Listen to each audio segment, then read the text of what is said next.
Hello. Good day to everyone. It's been a long day. And we had a number of speakers talking about localization. We know for a fact that, been told, studies have shown, and this is also the policy, that local governments are really our first line of defense when it comes to disaster risk reduction and management and response. What I would like to ask the panelists here is, siguro we can start with Governor Mamba, because you're with you faced a very recent calamity. I would ask her, nung last when we talked about Lawin, there was a statement you mentioned that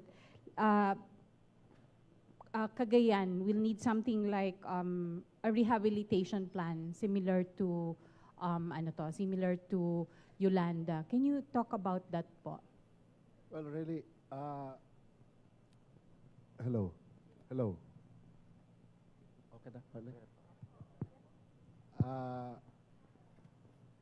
The devastation was really at its worst. We have, even at this point in time, we are still asking for the emergency shelter assistance from the SWD. As validated by them, the 26,000 went down to about 14,000. And the 100,000 partially destroyed went down to about 45 or 46,000. We have received 5,000 each for all of these. But for 9 months now, we haven't received any of the balance of 5,000 for the partially destroyed and 25,000 for the totally destroyed houses. That is one of the things. I sought also the help of Senator Ping Lacson because he knows this much. But really, I really need the national government to do all these things for us. But since wala pang lumalabas dun sa emergency shelter assistance, I do not know how do we go about it. Also, yung mga infrastructure, especially the schools, it's too slow. Wala pa rin hanggang ngayon. But I'm still expecting that there will be some coming in or trickling in kahit papano. What we did for the meantime is panay local. Okay. Panay GI sheets mo na mga binibigay namin and tools for them to recover by themselves because it's so massive that we're trying to get our people to do the reconstruction by themselves as far as yung mga bahay nila is concerned. It is so nice, even at this point in time, na alam mo, yung mga Pilipino kasi kahit isang bahay, kahit 5 pamilya, okay lang sa kanila. Magkakasya sila. Pero really, most of those who had a damage of their houses already have been staying with their relatives for so long a time. Okay. Initially, there was magiging zero casualty siya, pero eventually there were 5, di ba? But is it more challenging? I'm just wondering if in terms of sourcing new resources from outside, is it more challenging to get support when there are less casualties? That has become our problem. Dahil nung walang casualty, pag walang dead binaliwala nila. Sabi ko nga, I've learned a lot from Yolanda. I was a member of the cabinet of President Noy then. And we were really exposed as far as managing the post-Yolanda onslaught. That's why, kahit na paano, we really prepared for the coming in of Lawin. Kaya nga, even the President himself, President Duterte, was also impressed. In fact, he commended us for having a very minimal casualty. Pero yun na nga, konti namatay, konti rin yung tulong. Kaya ako minsan, hindi mo alam kung ano idadasal mo para may tulong. Okay. So I'll bring this to the two gentlemen coming from the national level. So Yusek Halad and Yusek Panadero. maybe we can, you can give your ideas on, I mean, how do we go about this? Like, also, incentivizing performance when it comes to preparedness, maybe. Like, what are the challenges there? I mean, also, and how do you incentivize that given na, getting, when there are no casualties, parang it's difficult to, get people to come in and get support. Yeah, hindi naman sa ganon dahil walang casualty o minimal casualty kinakalimutan na. Meron tayong process. What we did after Typhoon Lawin, we deployed PPDO teams, hindi lang sa Cagayan, in all other areas affected by Typhoon Lawin. So they crafted the report by region ito, Region 1, Cordillera crafted their own PPDO report. Region 2, likewise, crafted their own PPDO report. And the report was endorsed by the Regional Disaster Risk Reduction Management Council.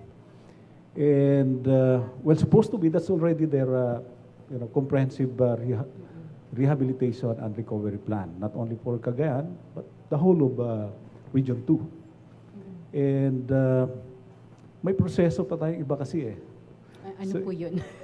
What we did, likewise, is kailangan kasi yung request. Yung PDENA only identify the estimate of the needs, damage and losses. So, like for example, a particular school or municipal hall was damaged. There has to be a request back up with the supporting documents, like for example, the engineering design for the request. Completed stop work ang gagawin. And what we did to shorten the process is that we forgo with the validation. Pagka listed doon sa PDENA report, okay na yan. Pagka hindi listed, ibig sabihin iba yung nag-damage no, di ba? So ibig sabihin hindi si Typhoon Lawin. So yun, dadaan yun sa thorough evaluation. But for those listed in the PDENA, go na yan. Ang problema, if matrix lang yung pinadala sa atin, matrix of damages, babalik talaga yon. But there are already requests. In fact, there were already requests funded from the different regions. Una-unahan din naman kasi ito eh. Ng request. Yes. So una-unahan ng process, di ba? And the difficulty that we are having for 2017, as presented by Congressman Salceda, was that there was a very significant reduction of the National Disaster Risk Reduction Management Fund from 40 billion in 2016 to 19 billion. And actually, hindi naman talaga 19 billion yun eh. Dahil merong mga binawas doon eh. Quick Response Fund of the different agencies, doon naka-charge. That used to be separate. Meron pa, 1.5 billion to fund projects that were damaged way back outside of the 2-year period. Bawas yun. Kasi, like for example, yung nasira ng Zamboanga Siege, outside of the 2-year period ng 2017 yon. Okay. So doon kukunin. So bawas yung 1.5. 1 billion insurance, doon din kinuha. Okay. So, ang laki ng reduction eh. So kaya that's why we are looking difficult at, to mobilize funds. So, talagang ito, una-unahan. Yusek I Pinudero, would agree with Yusek Halad kasi pabilisan o naunahan. Ang bottleneck na isa, kasi tama yun, you need supporting documents. So the first struggle there is, kung maraming nasira sa isang munisipyo, mag-isa si municipal engineer, nagagawa ng dokumentong tinatawag program of work. Okay. Hindi niya kakayanin yun. Kailangan niya ng tulong. In fact, in similar cases sa Bohol, kung doon, ang ginawa ho namin doon, talagang nag-apila kami sa mga university na may engineering departments to deploy their professors, their graduate students to just prepare the program of work. Isa po talaga yon sa bottleneck. So capacity building issue ba to? Or? Yeah, this is not an individual capacity building. Hindi ito problema ni municipal engineer. Napakadami niyang gagawin, mag-isa siya. So kailangan niya ng tulong. Isa yan. So I am sure the provinces will extend help. But Yolanda, Lawin, sa massive destruction, ibang usapan yun. Kailangan natin ng maraming ring taong gagawa ng technical documents to access the funds. So is this a particular capacity that all local governments should consider developing? Correct. In fact, we need to find really a more institutionalized solution. How do you deploy more people to help those who are affected, especially if massive destruction of their infrastructure happens? Gemma, Just to prepare the program of work. okay. Yes. Gemma, in a related point, kasi wala na si Mayor Mon Iliagan, meron siyang related question. I recall writing a story about the requirements as mentioned by Yusek Halad, but there was an experience, yung Tarlac in particular at one point, na na-expedite yung process given the constraints. How did they do that? Ano ang mga naging factors para mapabilis yan? Kasi ang tanong ni Mayor, paano kung kailangan nila ng pera, kailangan ng ganito dahil urgent nga, how do you expedite the process? Yung mga tips na pwede nyong mabigay sa mga LGUs na nandito para despite the process ay pwede nating pabilisin. What works, what didn't work? Offhand, I would really, our experience lang says, mapabilis natin yan kung may tutulong kay LGU to prepare the technical documents to access the funds. But the long-term solution, yung sinabi ni Kong Salceda kanina, insurance, parametric insurance. Okay. Para hindi mo na hintayin ito kasi ikaw ang anong tawag nito, ikaw ang may nagbabayad ng premium. So the moment it is destroyed, that's yours. Although I must add siguro, Yusek, ibang usapan sa school building. Kasi that's national government. Okay, I see. So, may masasabi po ba kayo doon, Mr. Marasigan, doon sa sa mga thoughts nila on this? Well, I'm from Quezon City, no? Sorry.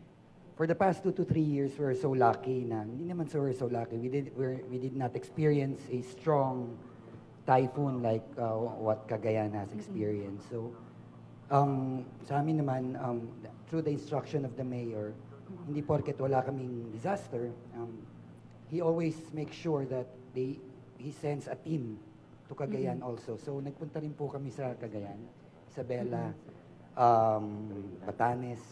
So, these are our day na teams who will check. So it's to assist other local governments. Opo, we want to help, or Quezon City want to help in repairing infrastructures ng government na pwedeng i-charge kasi as long as there's a declaration of a state of calamity.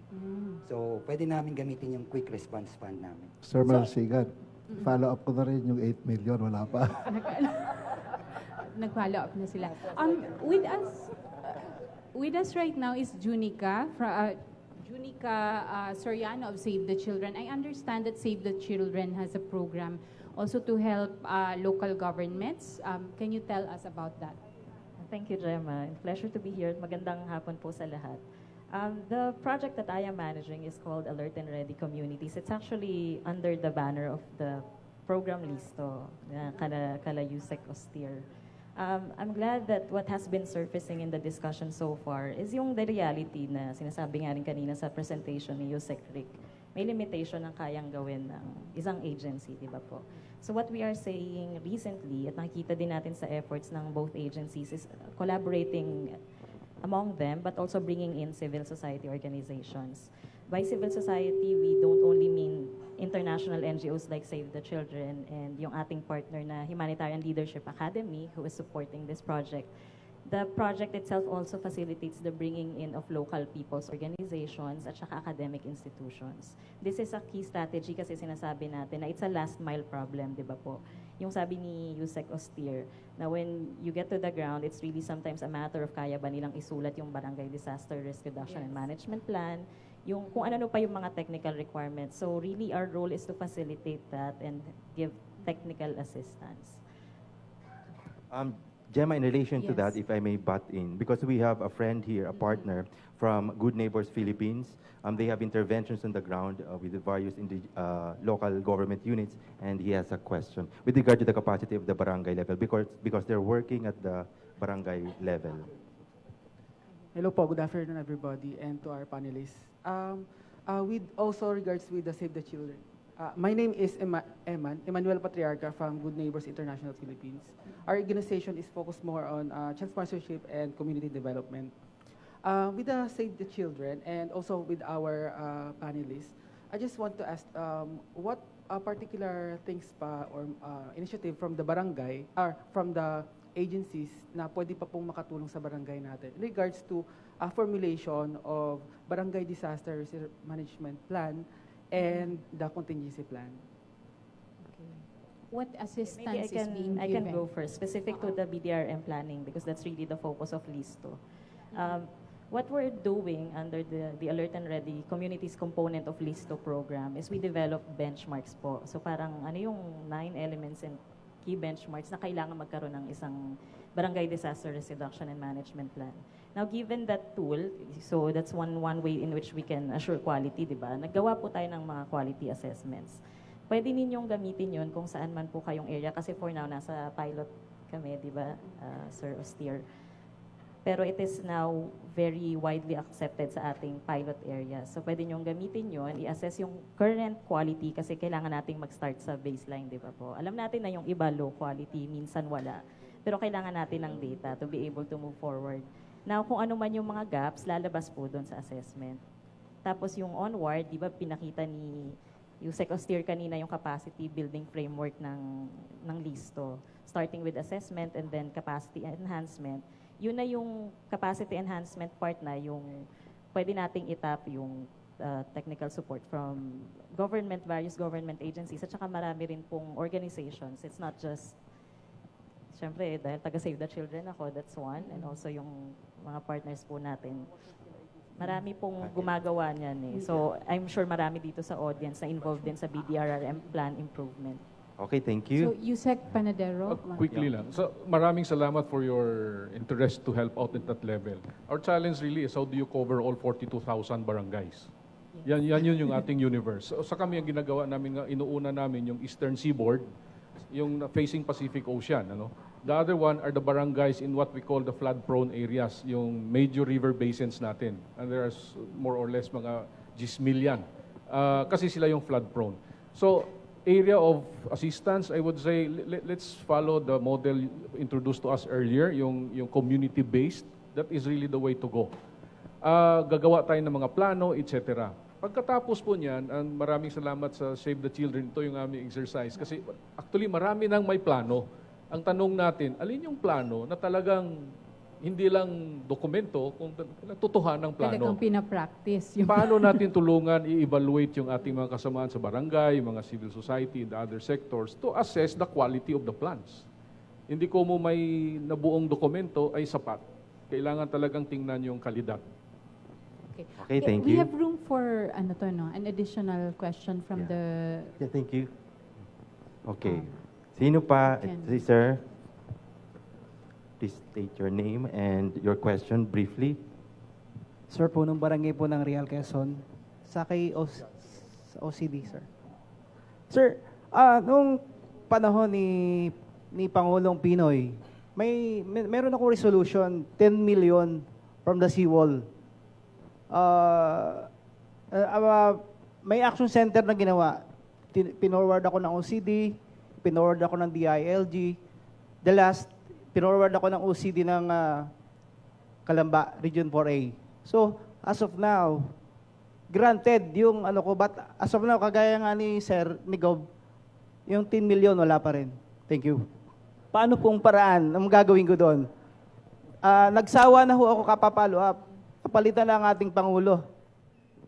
Napalitan na si Pinoy. As of now, Duterte administration, ano na po uli ang gagawin kong follow up doon sa 10 million na hinihingi ko from the seawall? Kailan Salamat po. na-approve ito? Approve meaning approve with SARO by DBM, ganon? Approve or by the propose? Office of the President and release Yes, with yung SARO na lang po hinihintay ko. So, kailan nga na-approve? When was it approved? Nung bumabaho si Pangulong Pinoy. So, who approved it? Was it President Aquino or President Duterte? Aquino po. Aquino. So, actually, wala akong sagot sa iyo ngayon, no? Sa dami ng mga request na yan. The whole Philippines ba naman? But we will look into it. So, we have no more time actually. So, siguro last words from everybody. Ano ba yung siguro give us your thoughts on ano ba yung pwedeng magawa ng mga tao to help local governments with this localizing these concepts of disaster risk reduction and preparedness? Well, sa akin, I really went down to the purok level. I felt that the barangay is so huge already. And then furthermore, grabe na rin yung corruption sa barangay kung minsan. In fact, yung agkay-kay sa organization namin do not have officers na barangay officials. And they serve as watchdog also of the barangay officials. Okay. And furthermore, it's self-reliance. You don't have to inject anything. Just guide them, organize them. Pag humina sila, papasok ka na naman. And really, they're empowered and capacitated. And they come up with their own plans in their own puruks.